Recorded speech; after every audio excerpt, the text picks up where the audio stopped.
Ladies and gentlemen, boys and girls, to the all ages, HollywoodShono here, about to give you a very special Injustice Gods Among Us 1, Injustice Gods Among Us 2, and Mortal Kombat mobile video, all three games within one video. Now, these are the current three active fighting games that are on Netherrealm's roster.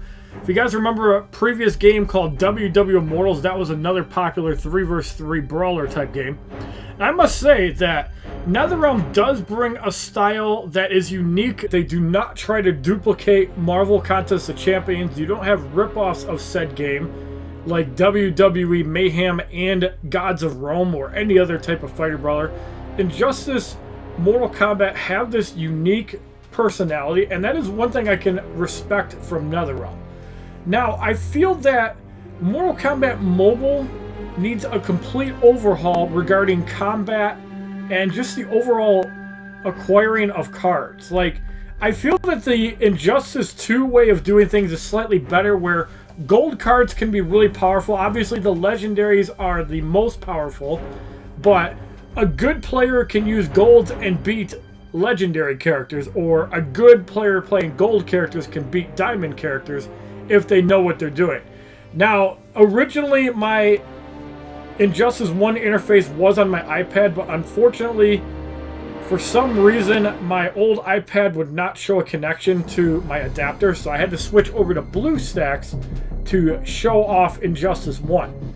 Now, I also feel that with Injustice 1, the main thing that Injustice 1 I feel needs is just an update, bringing more characters to the game, whether it be new gold challenges, whether it be more of the annoying metal tier characters, or even just a refresh adding gear to the game. We saw Immortals did that for months when they couldn't add new characters to the game. Now, there are plenty of characters they could actually add to Injustice 1, being a bunch of the Injustice 2 characters.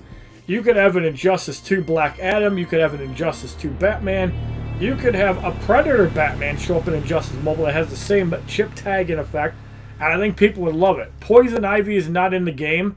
We saw Nightwing show up in Injustice 2 from Injustice 1. We haven't seen characters like Doomsday or any of them, and if you're not going to update Injustice 1, why can't you put characters like Solomon Grundy, Zod, Doomsday, Killer Frost, Hawkgirl, Martian Manhunter, just so many characters from Injustice 2 that they're not releasing into the game. Now, they could be releasing these new characters via the League store. They could be introducing new characters via Arena, as we've seen the Arena in Injustice 2 get rotated out. But I just do not understand, and I'm sure this is not McPack's fault at all. I don't understand why Netherrealm continuously neglects updating games as quickly as they used to. Do people not realize that in order to produce revenue for games, you have to continue making content for said games, or they will eventually die out? We have not gotten an Injustice 1 update since February of 2019. Now, while the Android sales are about $80,000, iOS is still well over $200,000 for a game that hasn't even been updated in a year and a half. If you produce content for the game, and I'm going to say it at this point, even if they do not offer characters as challenge unlockables going forward in the next update or whenever Injustice 1 gets an update, I will still be supportive of any new content that comes out to the game. And this is going to be my promise. If they release new characters in Injustice 1, I will buy promotions to max them out whether I can afford to or not. Because that is how much Injustice 1 means to me, and how much Injustice 1 has put me on the map with over 1,000 videos for the game, over 150 videos for Mortal Kombat Mobile, and about 100 videos for Injustice 2.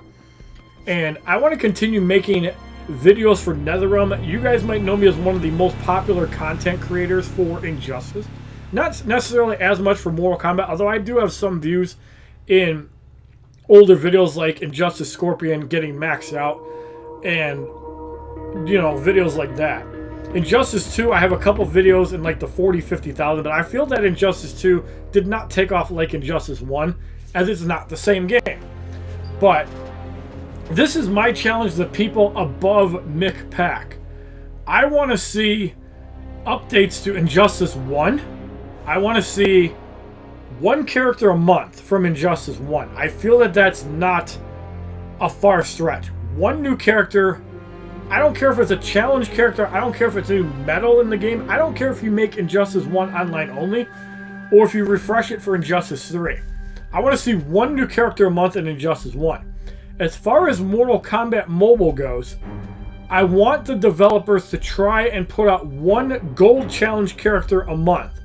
Every 2 months, add a new diamond character to purchase with souls.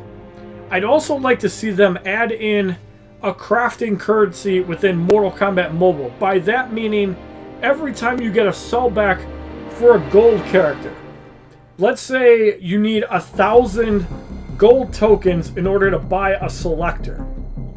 Okay, so if you get 100 gold characters, this also includes challenge sellbacks, faction war sellbacks, and pack sellbacks. If you get 100 gold sellbacks, you will get a gold selector token usable for any character in the game, whether it's in faction wars, whether it's in the Blood Ruby store, whether it's in challenges, or whether they're exclusive to the store or a certain pack. And the same can be said for diamonds. I feel that if you open 100 diamonds and get 100 sellbacks, you should be entitled to unlock any diamond character within the game. And this translates also to gear in Mortal Kombat Mobile. So let's say one uncommon gear. We'll start with uncommons. Commons, there's no common gear. So each piece of common gear you shatter is worth 1 point. If you get 5,000 points of uncommon gear, you can craft any uncommon gear in the game. And let's take that format for rare gear at 5 points.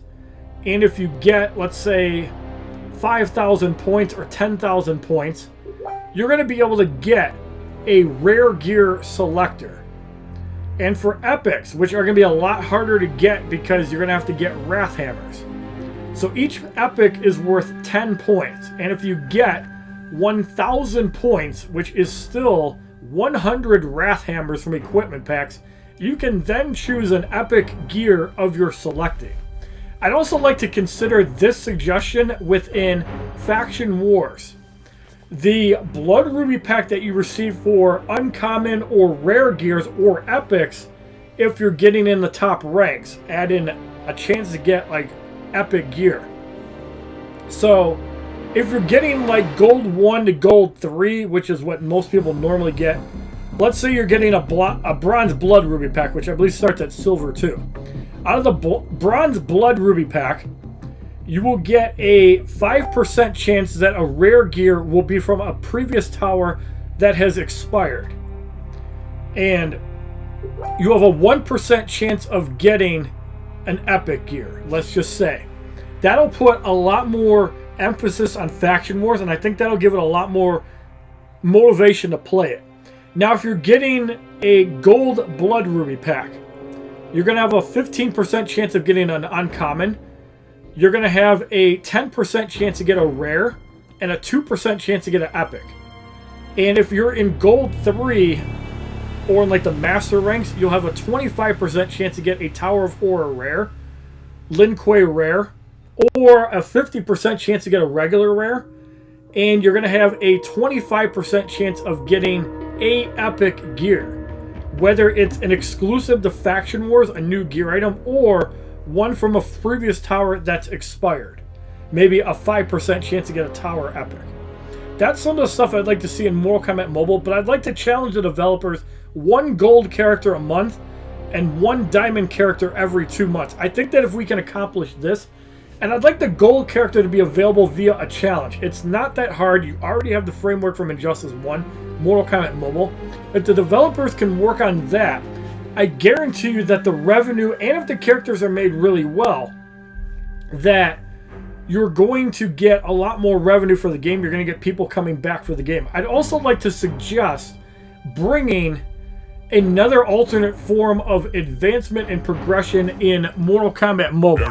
So as we know, there is the feats of strength that offer a small amount of increases and some customization within your characters.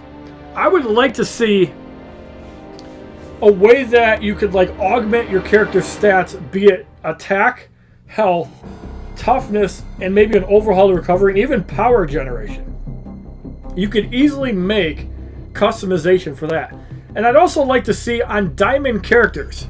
On diamond characters, I'd like to see a special slot, kind of like how Injustice 2 has the relics. I'd like to see a slot for diamond characters to have exclusive powering gear that is exclusive to that character. So one diamond Scorpion gets one diamond relic. There's no duplicates. I'd like to see them get a relic slot for an exclusive gear, and it could be 10% increase in stuns or increase in fire damage, something like that. Or the Terminator has a chance to revive a second time at full health once per match. Something like that. Gear like that would be really cool. As far as Injustice 2 goes, I'd like to see, again, one gold character added to the game and then a paywall character every 2 months. And then after 6 months, you have a chance to get it. I also would not mind if Mortal Kombat Mobile, I guess the Blood Ruby packs are an alternative, but I wouldn't mind if Mortal Kombat Mobile would also put characters in if you're at like Master 1 or higher, whatever the top 200 for Faction Wars is. Let's take a look and see, because I can't remember off the top of my head. So you can see these high ranks right here. So let's see what... Yeah, so let's say all these ranks from like Champion, which I believe starts at top 1%. I'd like to see like people getting maybe a copy of a random gold card or better rewards if you're Champion or above. Give people a reason to play Faction Wars beyond getting the normal gold 3. And I'm not talking about getting, you know, more souls, more blood rubies, because let's face it, if you're farming 1 million, 2 million points and you're getting a whopping 80 souls for this placement, I think it's pretty bad. And we need more things in the Blood Ruby store for people to buy, whether it be exclusive characters to the Faction War store. Throw a bone. This is just ridiculous. 4 characters in the Faction War store, and it's been like that for well over 2 years. Classic Scorpion, Classic Sub-Zero, Kobujutsu Tanya, and Classic Ermac. There's no reason that you can't put new characters in the Faction War store and new gears as well in the store. It's not going to break the game. It's going to give free-to-plays or even pay-to-win, and you can even increase the price. I feel that $1,600 for a mediocre gold card isn't that much, but if you put like a diamond in the store for 50,000 blood rubies, new players are going to have something to work towards, because you could get a diamond for 50,000 blood rubies, or you could get a better version of a gold. Let's say they throw in that one Scorpion that's really cool. I forget his name off the top of my head. But what if they throw him in the store for, let's say, 10,000 blood rubies? Like, non-standard characters in the store, and maybe have it rotate out like they did with Injustice 2 in the arena. I'd like to see a little bit of variety within the stores, and I feel that Netherrealm has dropped the ball, especially in this department called the store, where who's going to buy anything from this small pool? If they had a character that was exclusive to the store that you could not get anywhere else, like for example, let's say Smoke, or whatever version of characters are coming to the game, even Joker, if he comes into the game in the store, he could be exclusive, and you could charge more souls, and people would probably pay money to get a copy of a character. But I just feel that this is lazy, and it's the same problem that we have in Injustice 2. And it's the same problem that we have with the store in Injustice 2, where it's basically nothing that you can actually pick up. So if we look in the Injustice 1 store, you can see all the characters that you can add in Injustice Gods Among Us. There is a whole bunch of characters that you can just buy outright. Now, I'm not saying for Netherrealm to actually include cards for coins or credits, but throw the free-to-play players a bone. I mean, look at all these gold characters that new players can play. Granted, new players in Mortal Kombat Mobile are going to have to quest and farm souls. Injustice 2 has nodes in the campaign that you can farm in order to get gold characters, and I would like to see Netherrealm actually take a look at all of their games. And Injustice 2 needs more chapters in the campaign, or they need more farmable nodes, even if it's just for silver characters. Give us more farmable nodes, or even rotate out some of the old duds like Swamp Thing. Why are there 2 nodes for Blade Master Robin? There's 3 nodes for Multiverse Batwoman. There's 3 nodes for Grid. Why do we have 3 nodes for Grid? Why do we not have a grid for Silver Wonder Woman or Aquaman? Why do we not have nodes for either one of them? We have 2 nodes for Superman. You could easily get rid of one of them and put Amazon Wonder Woman or Aquaman in one of those said nodes. You can even throw Suicide Squad Deadshot to help the free-to-play players out, because I'm sure a lot of people have him maxed out from chess. But the fact that I left Injustice 2 about 2 years ago, except for when Black Adam came out, and the amount of characters that have been released is pretty much a dozen. So Darkseid has come to the game. That's really cool. Batman Ninja Gorilla Grodd has also come to the game. Brainiac is available through the new Versus Challenge, which is pretty cool that they have that. Suicide Squad Enchantress, another paywall character. Black Manta, also a paywall character. Shazam is coming to the game, which is cool. King of Atlantis Aquaman was in the game when I was farming for Black Adam. I just never got around to finishing him. Multiverse Armored Supergirl has also come to the game recently. Really cool character. The Batman Ninja characters, I don't own any of them except Catwoman, which I got from the solo raid. Multiverse Captain Cold, I also never farmed for when that character came out. Nightwing has also come to the game, and Batman Ninja Harley Quinn was an invasion. But I just want to show you guys that it is capable for Netherrealm to change what is actually in the store. Because if you look in the arena, you can see that Predator, Batman, and Silver Green Lantern, 2 staples of the old arena store, are completely gone. You have Grid, Master Thief, Catwoman that used to be in operation and is now in silver chest, is in this store. You got Multiverse Batwoman, who has no business being here, with 3 farmable nodes. Primal Swamp Thing, whatever. You can farm him in the campaign. I would not spend arena tokens on that.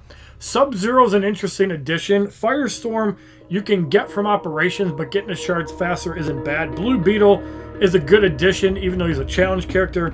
Classic Batman obviously is my favorite. Raiden also is in the store, and John Stewart, Green Lantern. So Netherrealm has their ability to change the store within Injustice 2, and I feel that the store in Mortal Kombat Mobile, and even the one for gems for Injustice 2, are just really bad. And I feel that they need a little bit of an overhaul. And I just want to say once again that I appreciate McPack's support on Twitter. I'm glad he hasn't blocked me yet for all the garbage I've probably talked about Netherrealm in general over the past 2 or 3 years, including audio copyrights for Injustice 1 and Injustice 2 content, which is absolutely disgusting, or even watching an ad in Mortal Kombat Mobile and having that ad copyright your video. It's crap like that, which is just super, super annoying. But I feel that if the developers took a little bit more time, like I feel that when Joel Sasaki left the PR department, things just went downhill. And I'm not asking for Tyler Lansdowne to actually save the mobile department of their fighting games, but I used to love playing Injustice 1 for 6-7 hours a day. I used to love making content for you guys every single day. I feel that for Injustice 2, it was a little bit different making content because in 2017, I actually streamed a lot more.